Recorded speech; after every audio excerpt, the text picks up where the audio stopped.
Most of you, if not, Don Carson, who's had an even longer experience and knowledge, or experience in terms of knowing and telling the story, helping tell the story of the occupation, the colonisation occupation of Palestine. Don's he's been active in various ways through various groups here in Wellington, telling that story, reminding people of it and campaigning on it. He has a degree in law as well, and so the international law aspects of the question are very much part of his knowledge. But we've invited him, he's been invited along to talk specifically about boycott, divestment and sanctions things, but the background to all that, and so I'm going to hand over now to him.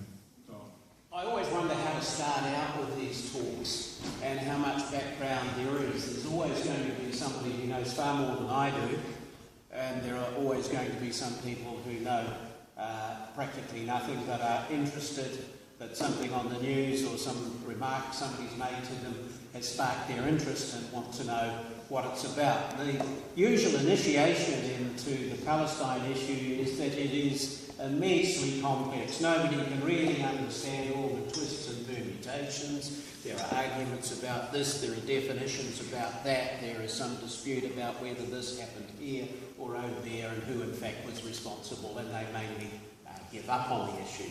What I want to do is what the Palestinians usually do, and many of those who have advocated the cause, and illustrate something of the history, because it is a history that is desperately important to understand what the situation is now. And it is not, and I emphasise this right at the outset, not an ancient history. What has happened in New Zealand Aotearoa is a longer history that goes back almost 200 years. The history, effective history of Palestine goes back only some 100 years. And that's the first principle. It's not an age-old conflict that continues. It is a comparatively recent arrival on the face of the earth that still is unresolved.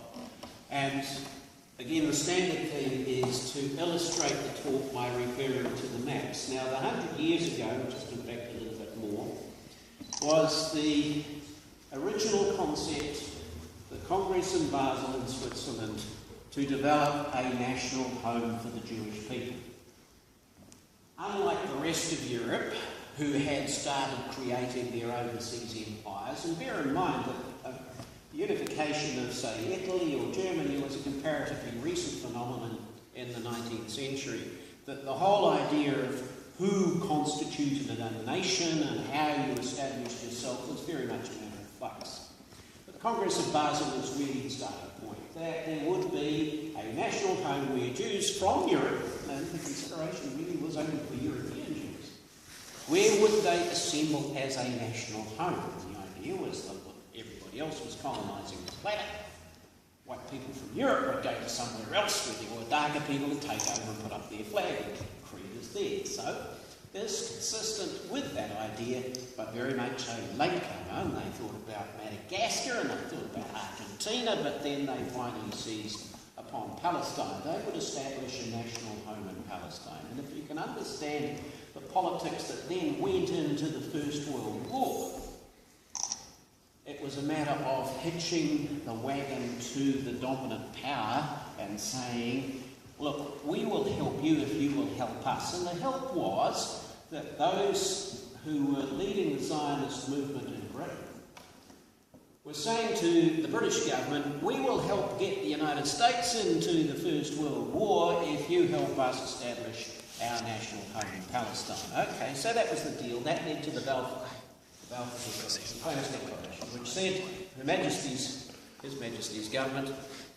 because it predated even Queen Elizabeth, looks with favour upon the establishment of a national home for the Jewish people in Palestine, providing, and I may not be word accurate on this, the civil and religious rights of the non-Jewish population were not compromised. There was something like 700,000 non-Jewish people in there and something like 50,000 Jewish migrants in there. So the majority, whose rights were not to be compromised by the establishment of a national home, where a very large majority of those who are given the national home a very small minority.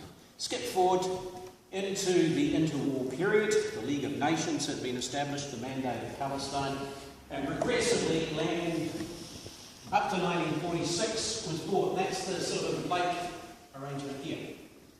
It's all about figures, it's all about land, it's all about demographics to understand this issue. What happened was that something like 6 or 7% of the land had been bought by the Jewish migrants into Palestine.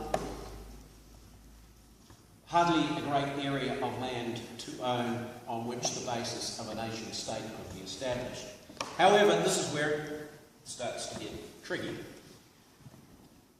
The Palestinian people existed as part of a broader Arab state, or body of states, or entity. Call it what you like. I mean, this was a region that for 400 years had been essentially under the jurisdiction of the Turkish Ottoman Empire. You didn't have nation states within that territory. What you did, you had people who were members of this Turkish Ottoman Empire.